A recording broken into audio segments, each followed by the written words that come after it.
أعوذ بالله من الشيطان الرجيم بسم الله الرحمن الرحيم الحمد لله الصلاة والسلام على رسول الله السلام عليكم ورحمة الله وبركاته. How are you all?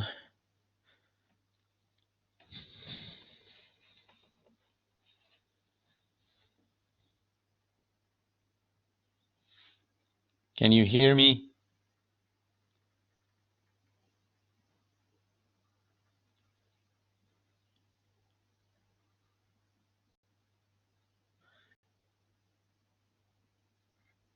Very good, Alhamdulillah.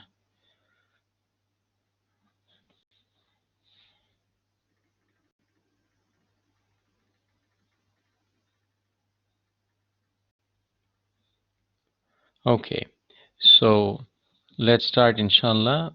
I would like to first welcome you to the Accounting Information System course. Obviously, you know my name, you registered for the class. The office that I have at the College of Business is D122. If and when we go live, you can visit me in that office. My phone number for the office is 4403-5071, and here's my email address. The best way to reach me now, and even after we start face-to-face, is via email, or you can just stop by my office during the office hours, or any other time you can catch me. It is my pleasure to have every single one of this class. And before we go into the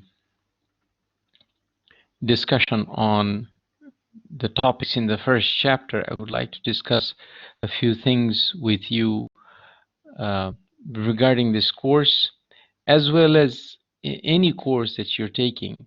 You're in the university system for some time now. This is not your first semester, and you're familiar with how things work. And this is a 400 level class, and I'm sure you're starting to take the 300 and 400 level classes, and you'll find them a little bit different than the 100 and 200 level classes. That is, now you're a mature university student, and the greater responsibility of learning the material is on you. So you should take more responsibility on learning the material however way you can.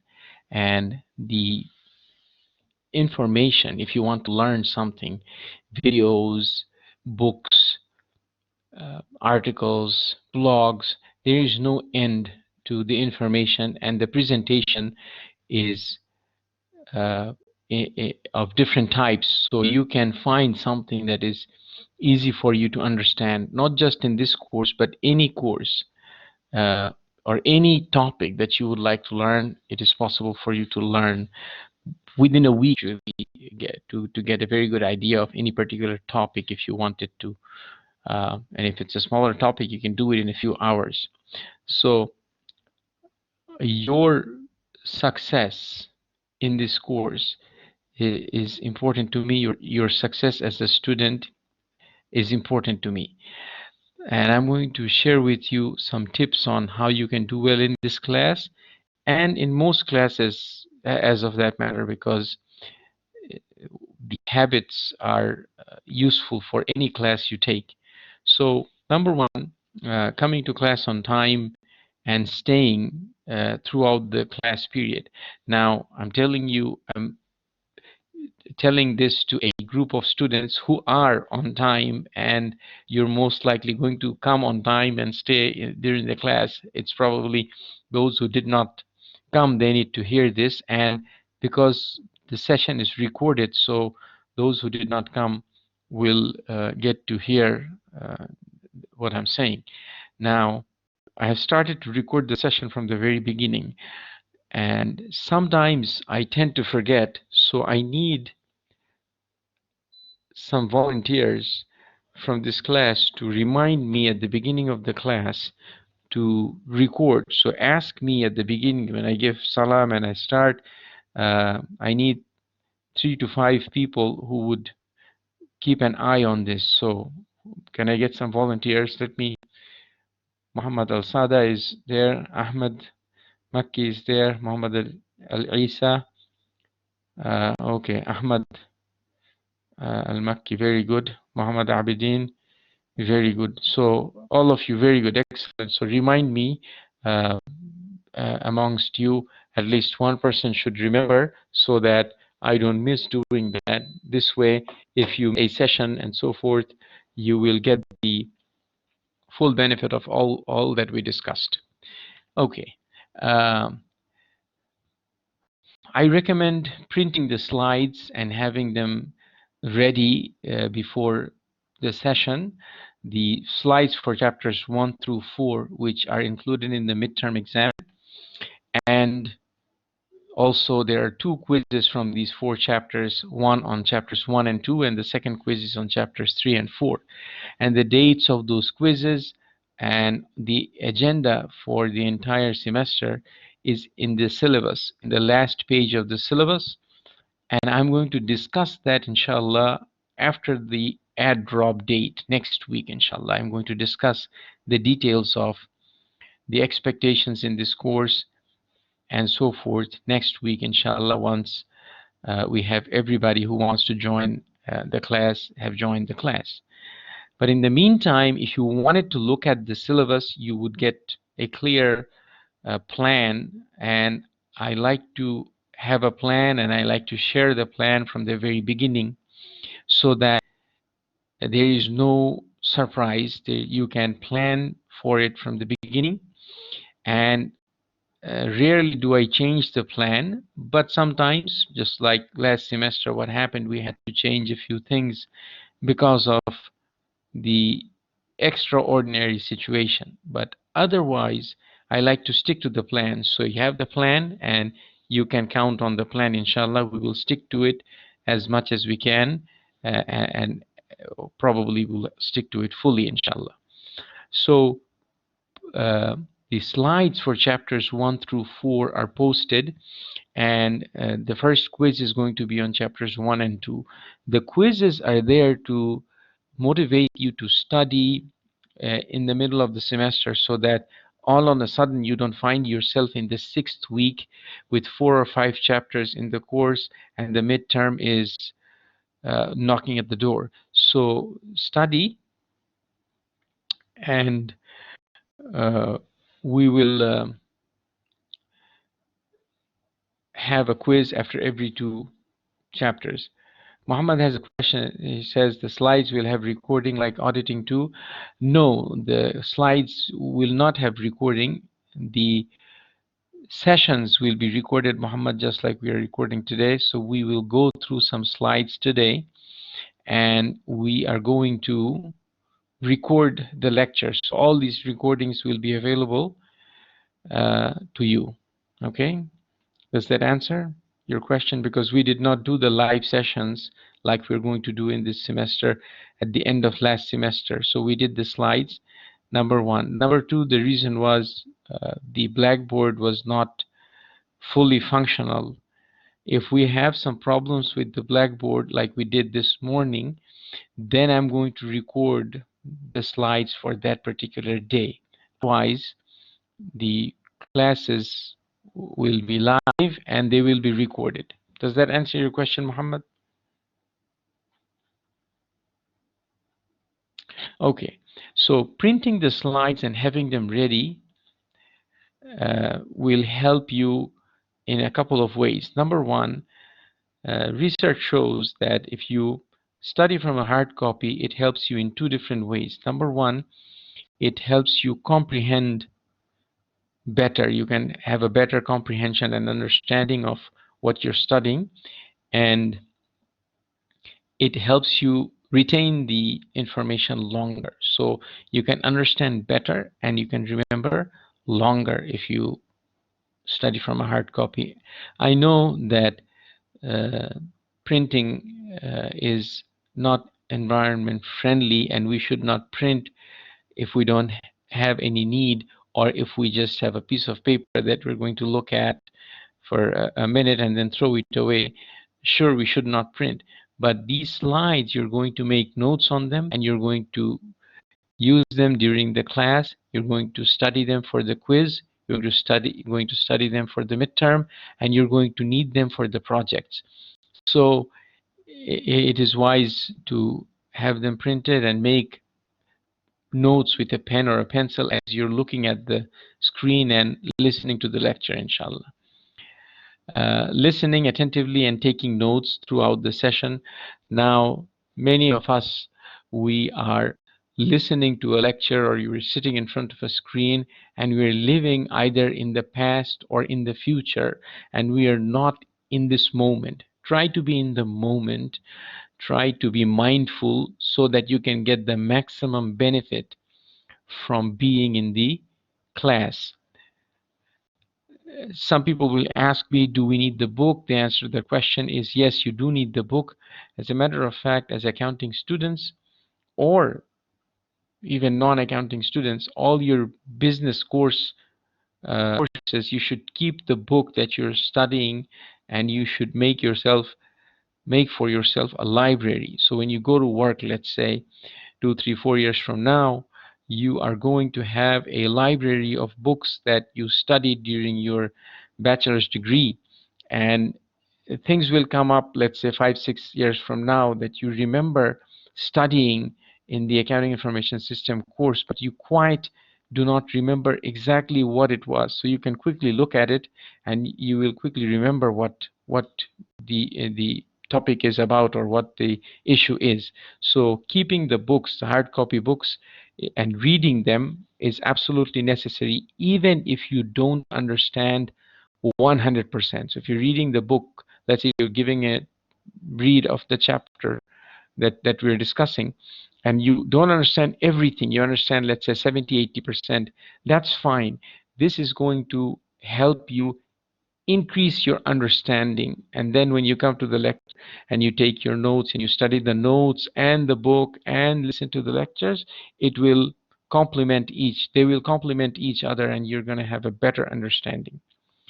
You should plan for at least 2 hours of study outside the lecture of the course. So we have 2 sessions. For each session, you should plan at least 1 hour every week, uh, and 2 hours for both the sessions. So 2 hours a week for this class, at least.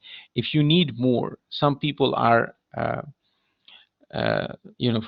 for some students, some courses are more difficult, and for the same student, some other course may be easier. So you need to decide how long you need, but at least 2 hours is something that you need to put in consistently, right, and not falling behind. Point number 5 is organize yourself, and I'm going to discuss that in a little bit more detail. Back to point number 4 just a little bit. When I say studying 2 hours a week, so let's say you decide to study 1 hour this evening, the material that we studied today. When I say 1 hour, I mean one quality hour of studying, not playing with your phone, or checking messages, or uh, doing something else as well as trying to study. That will just not accomplish anything, the multitasking.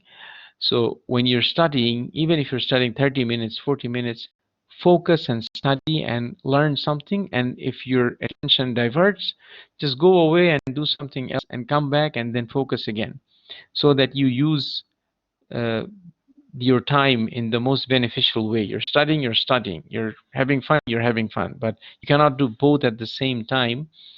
Although studying is not completely uh, not fun. It can be fun if you're learning something that's interesting, or you're interested in. It can be fun, and you should major in something that is fun for you to study. Otherwise, it becomes a big for you to do. Okay, going back to the 5th point, organize yourself. We have a few things to discuss here. Number 1, having a good sleeping and a good study schedule. For most people, or for everybody, the body is designed in such a way that you're supposed to sleep at night, and you're supposed to wake up early, and you would be feeling fresh if you sleep between the hours of 9 o'clock and 2 o'clock, each one of these hours of sleep would give you actually 3 hours of rest. This is what study on sleep, research on sleep shows, that those are the hours when your body releases a particular chemical which helps you rest. So if you are able to sleep during those hours, you get the maximum rest. The worst time to sleep is after sunrise. You're sleeping 2 3 hours, and you're going to get the rest for only 1 hour. So it's sleep early and wake up early. Since you do not have to drive to the university, you can study a few quality hours in the morning, right? Fajr is early now, so you can have a couple of hours in the morning, um, and this will give you a big boost. 1 hour of study in the morning, if you had a good night's sleep, is equal to maybe 2 hours of studying in the afternoon or evening, right? When you're tired, when you had lunch, or when you are exhausted. So try to catch the morning hours. Those are the best hours, especially now since you don't have to uh, commute, you don't have to drive to the university. Uh, Exercising, the next point, exercising daily is also going to help you. Exercise not just helps you physically, but it helps your mind as well. It energizes you, and it makes your brain function better. There are many research studies that show this. So you should exercise based on your physical condition. If you have any difficulty, then of course you should consider that. But at least 30 minutes of cardio, jogging or biking, or at least fast walk, and then maybe some weight training would do you a lot of benefit. This is something that you should make a habit of doing, and you should keep the habit. You should keep the habit of doing this uh, throughout your life. I went to a boarding school when I was 12 years old. I joined a boarding school. I went away from home and I went to this school. And there was physical activity in the morning, intense physical activities in the morning and in the afternoon every day except Friday. And I, Alhamdulillah, kept the habit of the daily exercising, and it has served me well. Alhamdulillah, it has got multiple benefits. And you're young, if you haven't exercised regularly before, you should get into the habit. It is good for you physically, and it is good for you, good for your mind as well. It has many benefits. So get into the habit of exercising and make it a non-negotiable. So most people, what is the number one excuse of most people who do not exercise regularly? Tell me, what is the number one excuse? Let me see. What is your number one excuse? What is the number one excuse? Come on, guys, tell me. Who don't exercise? Busy, right? Being busy with something else, right? Most people don't exercise because they claim that they don't have time, right? They don't have time. Have you ever seen somebody who says, uh, I just haven't taken a shower for the last 30 days because I don't have time? Have you ever seen somebody, do you know somebody who says that, right?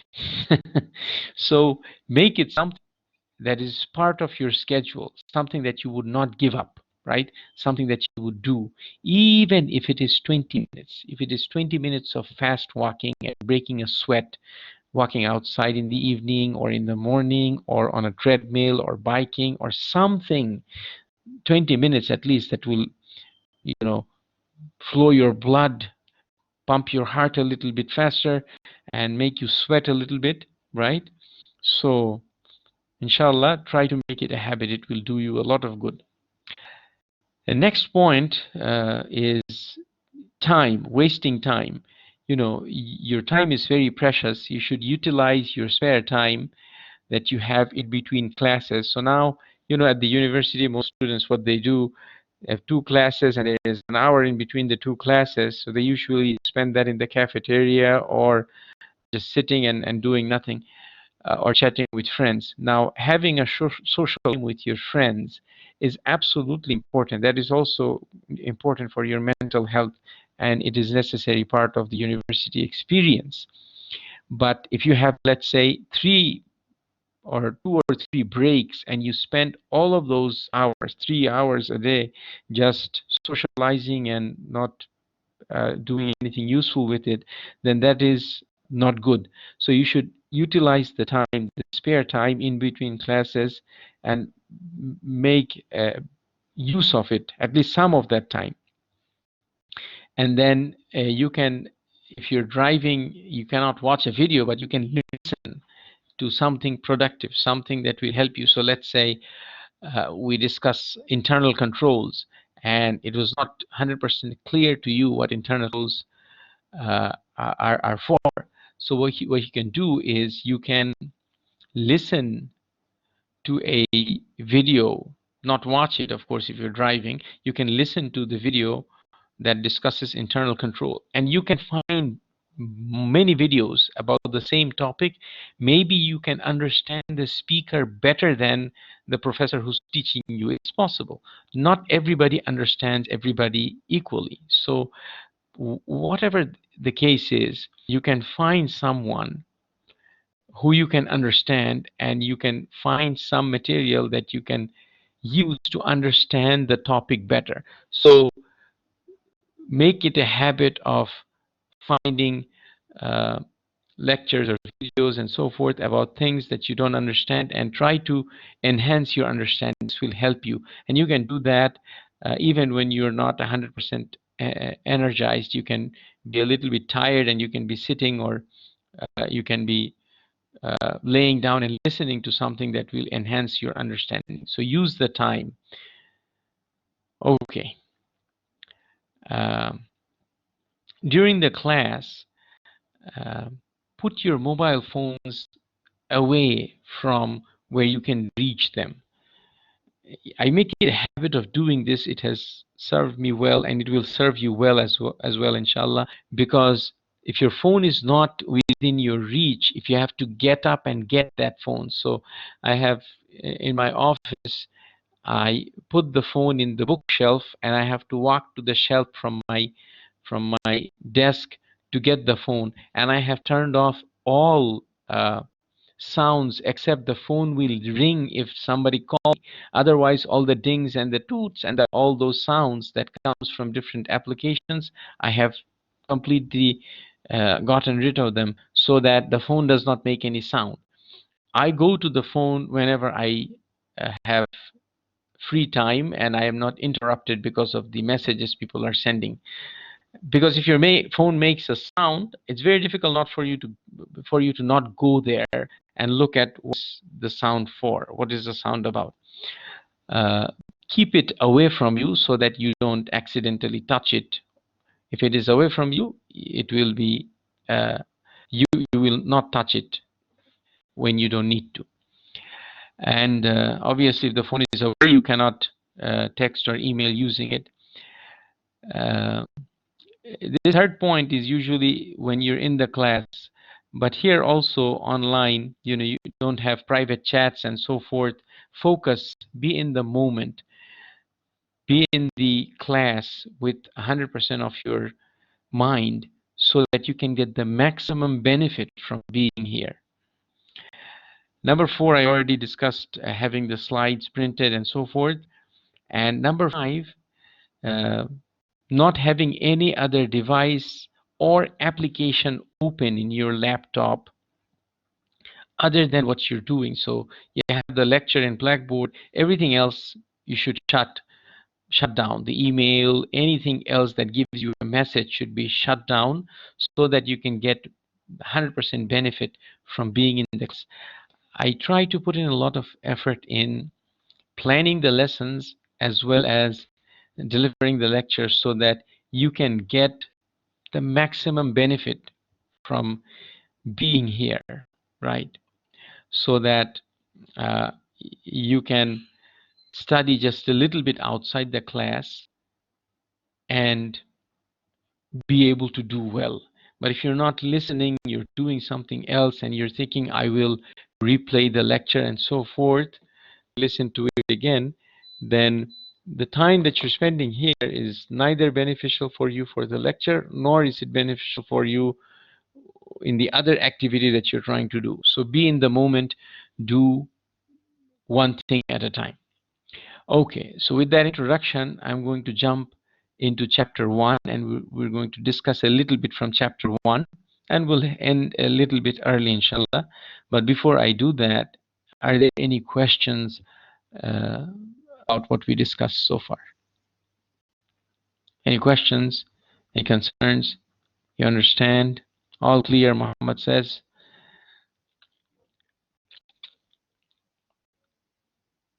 No other questions? Everybody good to go? Inshallah. Ali, very good. Okay, let's start.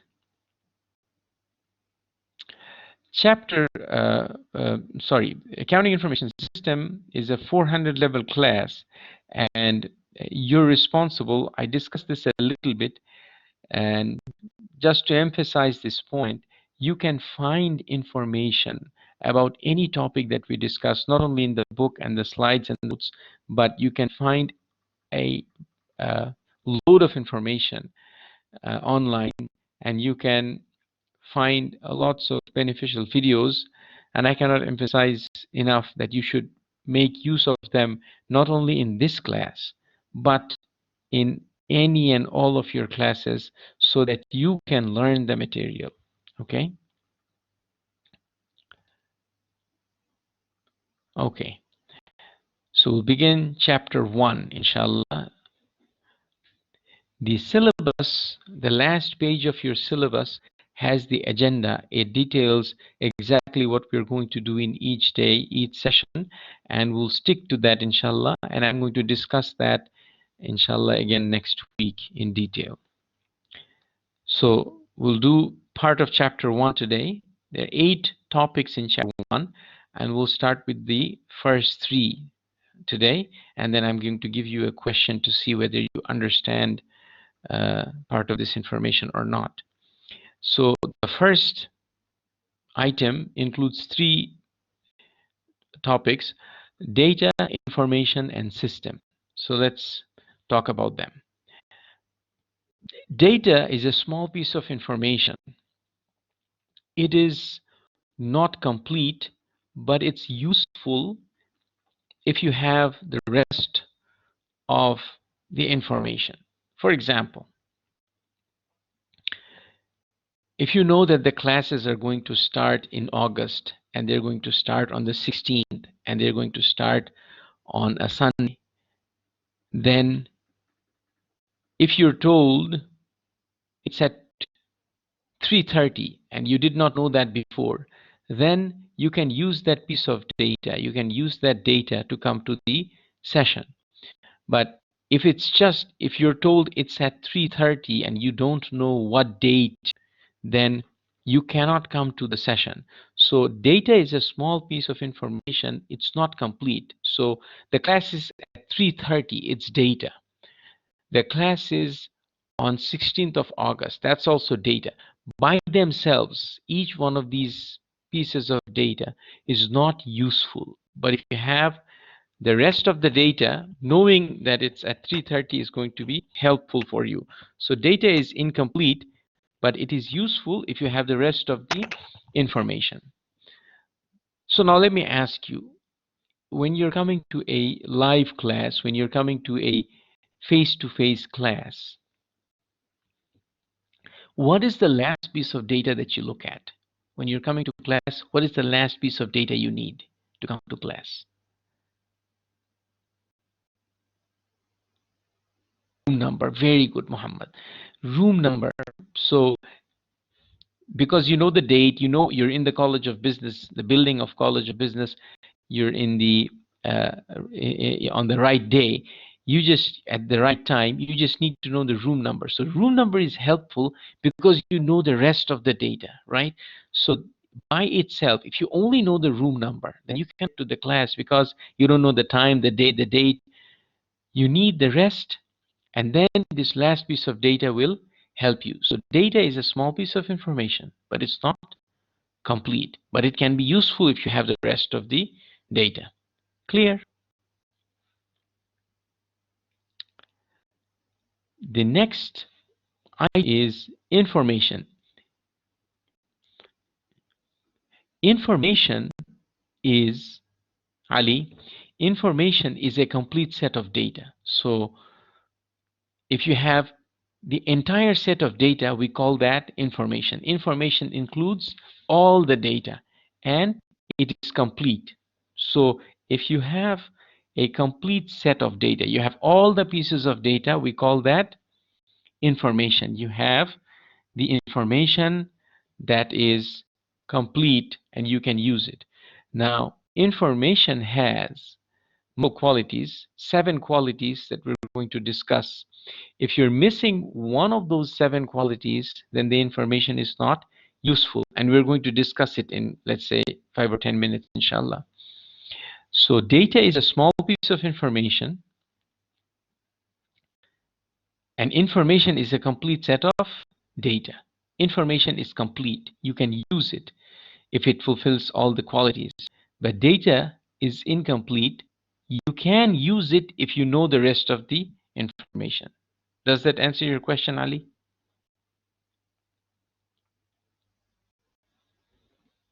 Okay. So you have data and you have information. So these are the first two things. The third thing is a system. What is a system? A system is made up of small parts, small pieces that are working together to accomplish one goal. For example, the College of Business is a system. It has small pieces that are coming together to work and accomplish one goal. We have the students, we have the teachers, we have the technology, we have the building, we have the cleaning system, we have the furniture.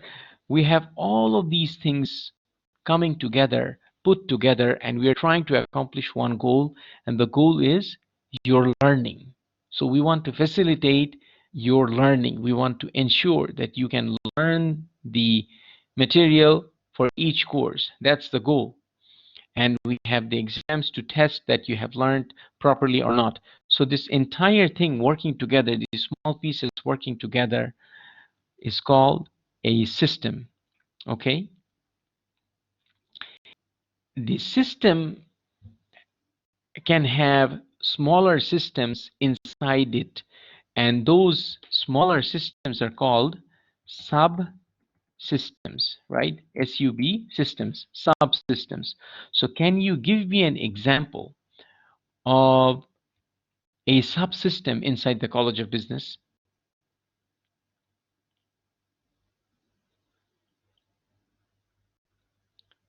A smaller system inside the big system in the College of Business.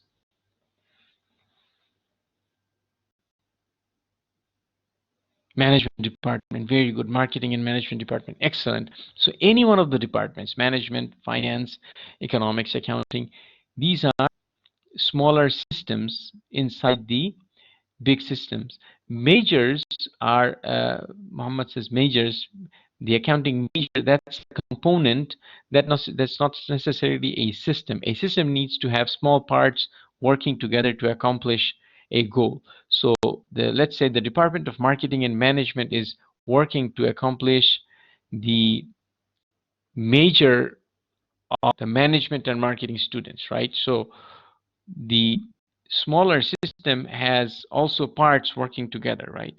The majors in any department is one component of that system. All right? Does that answer your question? Does that make it clear to you, Muhammad? Muhammad Al Sada? Okay, very good. Now, the big system, which is our College of Business, can also be a part of a bigger system, right? So tell me, what is the bigger system where the College of Business is a subsystem of the bigger system? Let me see if you understand this. The university, very good. Qatar University itself, very good, excellent. The university is a bigger system, and the College of Business is a subsystem. College of Engineering is another subsystem. The College of Medicine is another subsystem. So the system that we started with, which is the College of Business, is a subsystem of a bigger system, right? So systems can have smaller subsystems inside, and it can be a subsystem of a bigger system, right? Very good. So data, information, and system. These things are clear to you? Should we move to the next item? Clear?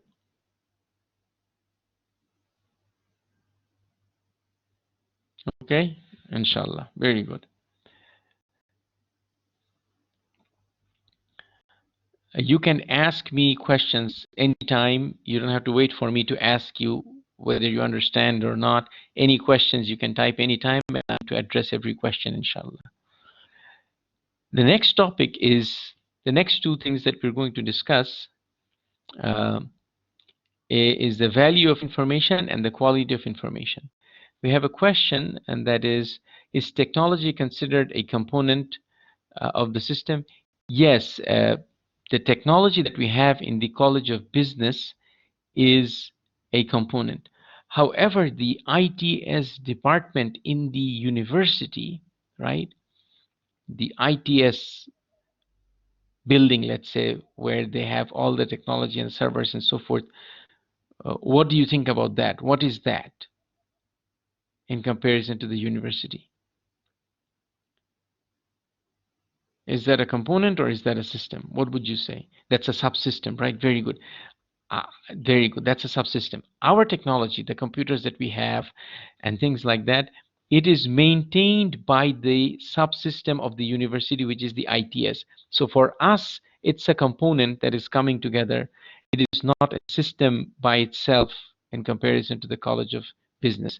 And as you can see, this is, you can have differences of opinion on this as well, right? Anyhow, uh, let's discuss this slide that we have up. The value of information. The value of information is made up of two things: the benefits and the costs. The benefits are things that you gain from having the information. For example, information reduces uncertainty, right? If you have the spring 2021 schedule available to you, it will reduce your uncertainty as to which courses you're going to take next semester. As soon as it becomes available, as soon as that information is available to you, it reduces your uncertainty. Now you can plan, now you can schedule, and you can make decisions. So it reduces your uncertainty, it improves your decision making, and it helps you plan. So you can plan what you're going to take next semester, and you can delay some other courses until fall of next year. So having the information gives you multiple benefits. But at the same time, the information is costly to produce. It costs time, and it costs other resources such as money and technology and hours of work, etc. So you have the costs and you have the benefits of information. If the benefits are greater than the costs, if the benefit is more than the costs, then you have a positive value. But if the benefit is less than the cost, then you have a negative value. And it's not always very easy to put a number on the value. You cannot quantify, cannot put a number on it easily. For example, if I were to tell you that the schedule for spring is going to be available to you in November, but if you pay a $5 fee online, you can access the schedule next week. A 5 rial, I'm sorry. If you pay 5 rials week, you can look at the schedule early. How many of you would pay the 5 riyals and look at the schedule. Is there anybody who would go ahead and do that? Only for 5 riyals? No, come on. Only 5 riyals. Muhammad will look at it. Very good. Good man. Anybody else? No? 5 riyals, guys. Come on. Okay. Another. We have one more. Okay. Very good. How about 1,000 riyals? If I were to say pay 1,000 riyals, would anybody look at it? No way, right? It's too much. Wait until November, right? Muhammad Al Sada says no thanks. So now, you know, uh, 5 riyals, some people would pay, 1,000, nobody would pay. But there is something in between where your decision will change from yes to no or no to yes. And how much is that amount? It is difficult to say, it is difficult to quantify, right? It is difficult to quantify that number. Sometimes you don't know exactly what the value of the information is because you don't really know exactly how the information might help you or what you're not getting because of that information, right? So, for example, it costs you time and effort to read the manual, for example, of anything, right? You know, everything comes with a manual, right? You have seen instruction manuals, right? Any one of you read instruction manuals? You know what I'm talking about? You buy a printer, it comes with a manual. You buy a computer, it comes with a manual, right? That's information. And it costs time and effort to read that. But many people don't even open that. They just jump into the machine and just try to figure it out, right? Because it's too taxing to do those things, right? So it's difficult to quantify the value of information, is what I'm saying, right? Okay. Moving on to our last slide for the day, and then I'll give you a question, and then we'll end, inshallah. The qualities of useful information are as follows, and you need every single one of these pieces, or every single one of these qualities, in order for you to use the information. If any single one of these qualities go missing, you cannot use the information. So the first one is relevant. Relevant means the information that you're getting is related to what you're looking for. So let's say you come to me and you say, can you give me, Professor, the schedule of accounting classes, all the accounting classes that are going to be offered in school. And I give you a list of marketing or engineering classes. I give you a complete list, but it's unrelated to what you're looking for. It's not relevant. It doesn't matter to you what engineering courses are offered because you're not going to register for them. So the information is irrelevant. You don't need that information, right? You know, when you go to the airport, the screen is showing all the flights and the times and the gates and so forth, and it's all of this is irrelevant to you except that one flight, right, that you're going to board. Following? So you need the information that is relevant. If your flight is not showing, that whole screen is useless for you, right? If your flight is not yet on the screen, then that information is irrelevant to you. It doesn't matter to you where the other flights are going or which gate they're boarding from, right? So the information needs to be relevant.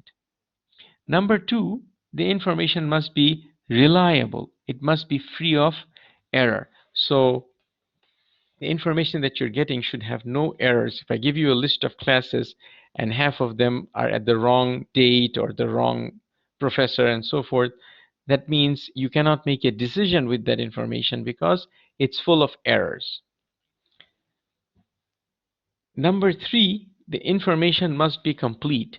So if you ask me and I give you half or 60% or 70%, you cannot make a complete decision without a full list, because you need to know the complete schedule for you to make a good decision on which courses to take. So the information must be complete. It must not be missing any pieces. Number 4, the information must be accessible. So I tell you that the entire list of courses without any error, complete accounting courses, is available at this link, and I give you that link, and you click the link and the link does not work. It says error, server error, or the site is down, or for some reason you're not able to access that information. That means you cannot use it. So if it's got the other components but it's not accessible to you, then you cannot use that information. So far so good? Are you following? Is it clear? Everything so good? So far so good? Okay, very good.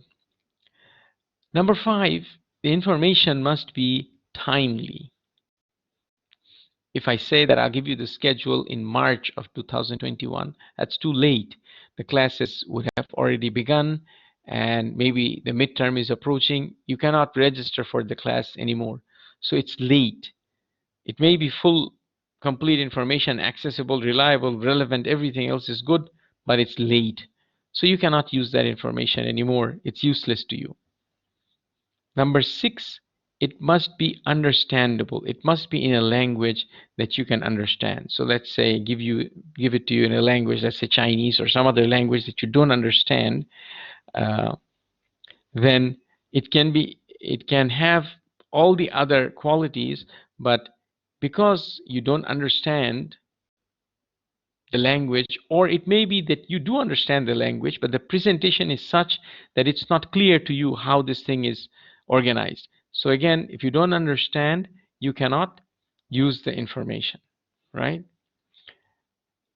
And the last piece is verifiable. Verifiable, this is the last one, a little bit involved, a little bit difficult to understand. No, not difficult, but here it is. Let's say you get a piece of information and you check that information with another source and you do not find it to be the same.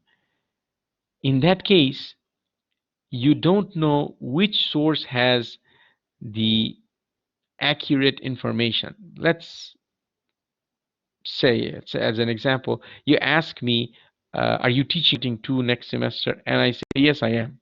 And then you go to the department head, Dr. Mustafa, and you ask him, is Dr. Sharayar teaching auditing 2 next semester? And he says no. So one of us made a mistake. Either I did not look at the updated schedule or he forgot that I am teaching auditing 2. One of us is not correct. But for you, you are not sure now who's correct. So now you cannot use the information to make a decision. You need to know whether I'm teaching or not for sure for you to decide whether you're going to take the class or not. So until you verify and you make sure which one is the correct one, you cannot use that information. So checking the information with multiple sources and getting the same information meets the verifiability. I'll give you another example. Let's say you come to the end of a road and you're trying to get to a destination. You ask somebody, should I take a right from here or should I take a left? One person says take a right, another person says take a left. Which is true? Now you're confused. You cannot decide which way to go. But you ask the first person, he says take a right. You ask the second person, he says take a right. Now this information has been verified. Both people are saying take a right. That means you can use that information, right? Is that clear? Is verifiability clear? Multiple sources give you the same information, right? Then that is verifiability. Are you following? Okay, very good. All right, now let's do a question, and don't answer the question except in the poll. I'm going to put the poll up in just a second, but let's read the question real quick. It says Hassan Ali has been the controller of Al Khor Tires for 15 years. Controller is the chief accounting officer. Hassan is the chief accounting officer of Al Khor Tires, and he's been there for 15 years. Ownership of the firm. So ownership of Al Khor recently changed hands, and the new owners are conducting an audit of the financial records. So the new owners of Al Khor Tires, they're doing an audit to see the financial situation of the company. The audit has been unable to reproduce financial reports that were prepared by Hassan. So Hassan prepared a set of financial statements based on some documents. The auditors prepared another set based on the same documents, but they are not. There are some differences between the two. While there is no evidence of wrongdoing, so they don't think that there is any fraud, but the auditors are concerned that the discrepancies might contribute to poor decisions. So the differences in the two sets of financial statements will make them decide certain things unclearly. Which of the following characteristics of useful information is absent in the situation described above? So read the question again, and I'm going to put the poll up. You can answer the question using the poll, and then we'll discuss after that. Read the question, and the multiple choice will come to you in just a second.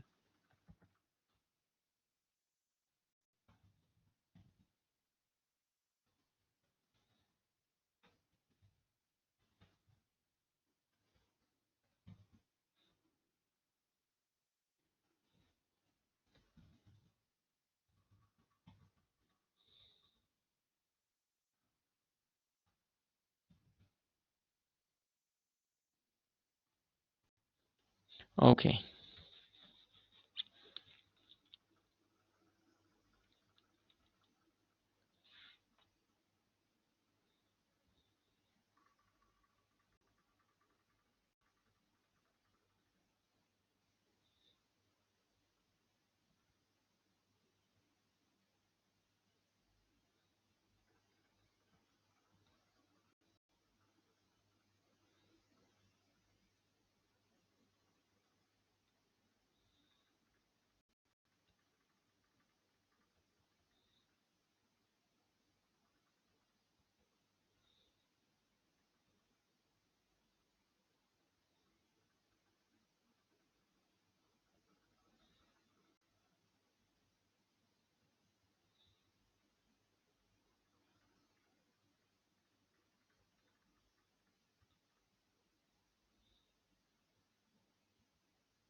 Okay, I have 3 students who haven't answered yet, so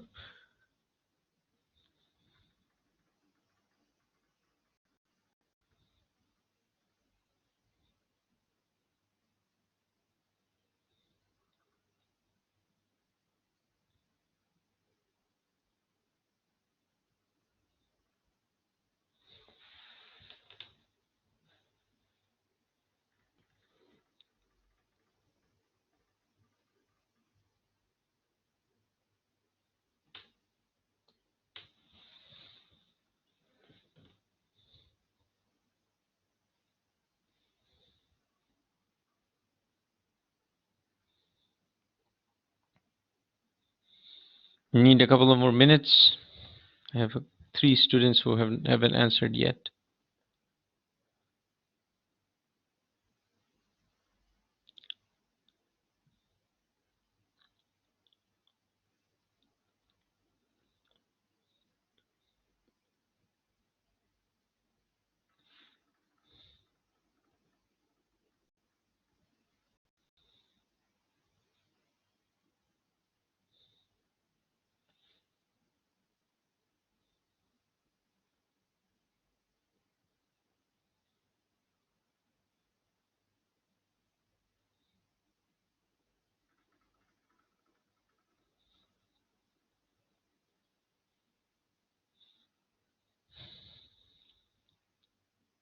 Okay, one student left.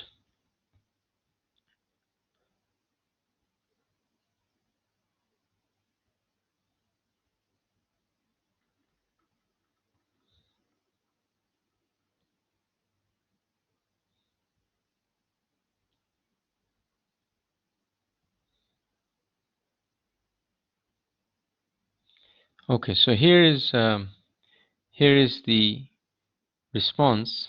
As you can see, 9 students, which is majority, 9 out of 16 students answered verifiable, and the answer is verifiable.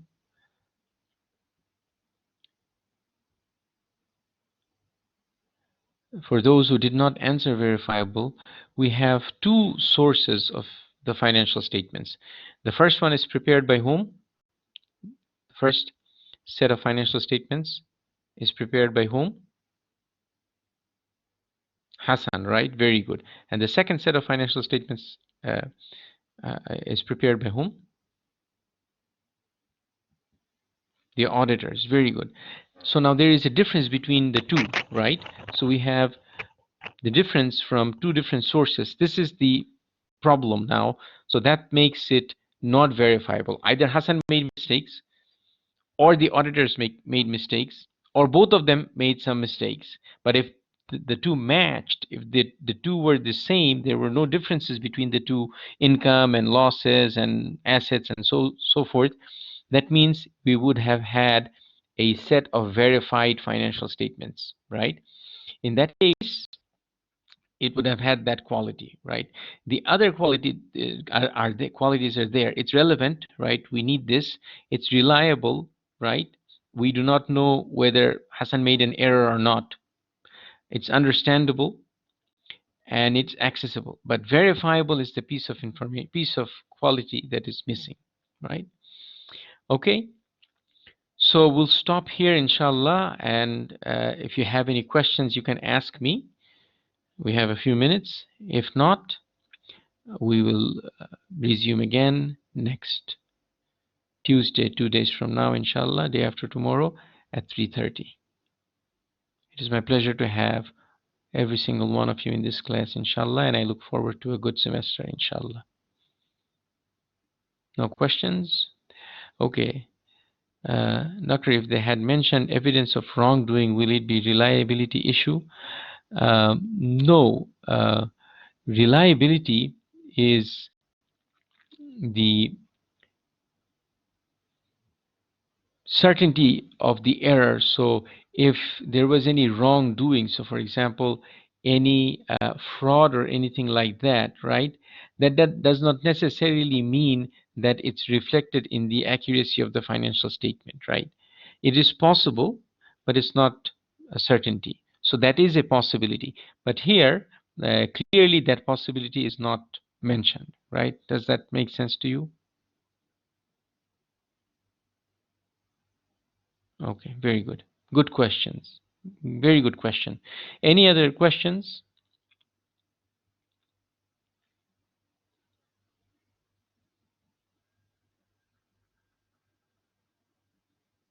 Okay, very good. We'll end here, inshallah. I will see you.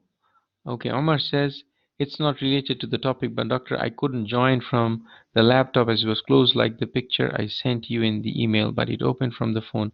I'm scared this might happen again next time, so that's why I sent you an email. No problem, Omar. Uh, just check with IT to make sure uh, everything is uh, downloaded and working in your machine, uh, to make sure that you can access, right? Because from my end, there is nothing that I need to do because the other students are able to access. So if you have any issue, uh, make sure you resolve it with the IT department, inshallah. Does that answer your question, Omar?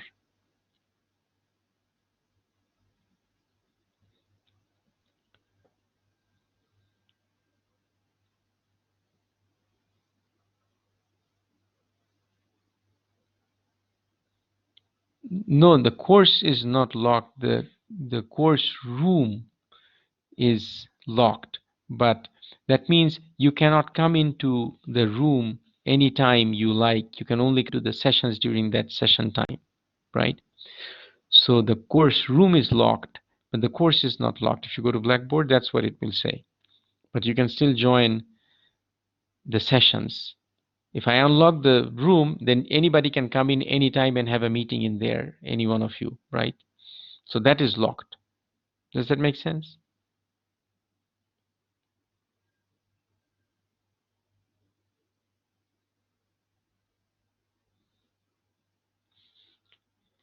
Inshallah, it is not an issue for anyone. It should not be an issue for you.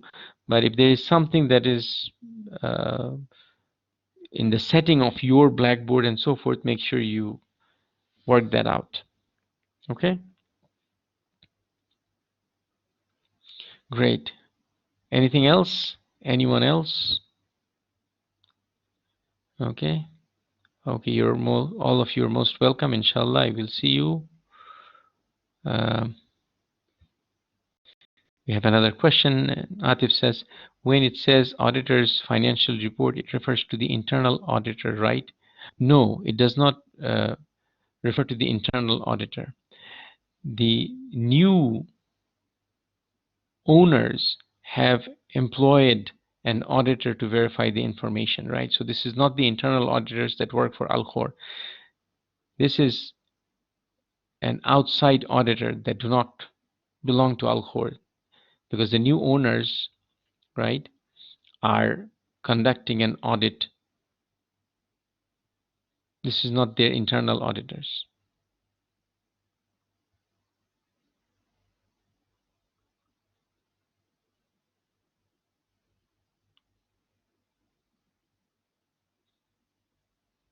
Does that answer your question, Atif?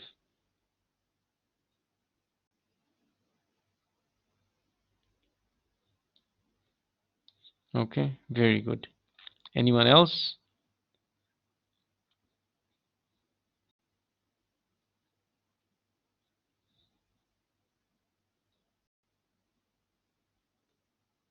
Okay,